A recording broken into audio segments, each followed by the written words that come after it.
திருவாரூர் மாவட்டம் குடவாசல் ஒன்றியம் திருவிழிமழலை ஊராட்சியில் ரூபாய் 42.50 லட்சம் மதிப்பீட்டில் புதிதாக கட்டப்பட்டுள்ள ஊராட்சி செயலகம் திறப்பு விழா மாவட்ட ஊராட்சி குழு உறுப்பினர் சுப்பிரமணியன் தலைமையில் நடைபெற்றது.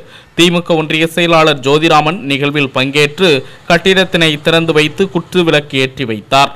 பின்னர் நடைபெற்ற நிகழ்ச்சியில் ஊராட்சியில் பணிபுரியும் தூய்மை பணியாளர்களுக்கு புத்தாடைகள் வழங்கி கௌரவிக்கப்பட்டது. மேலும் இந்நிகழ்ச்சியில் ஏழை எளிய மக்களுக்கு அறுசுவை உணவு வழங்கப்பட்டது. இந்த நிகழ்ச்சியில் ஊராட்சி மன்ற தலைவர் கவிதா சவுந்தரராஜன் மற்றும் ஒன்றிய குழு உறுப்பினர் புவனா சுபாஷ் உள்ளிட்ட ஏராளமானோர் பங்கேற்றனர்.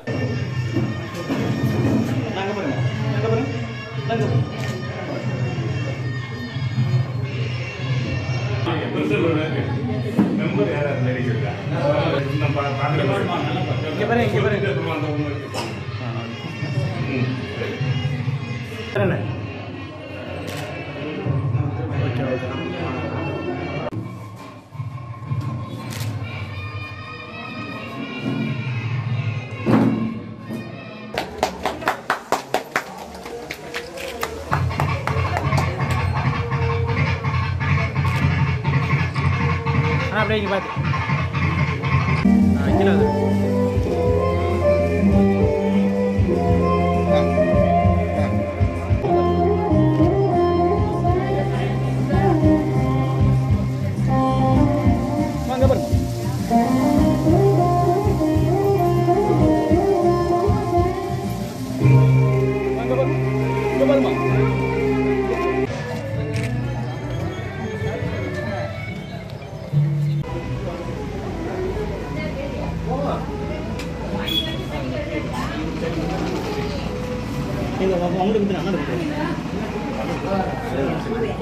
கொடுத்துரு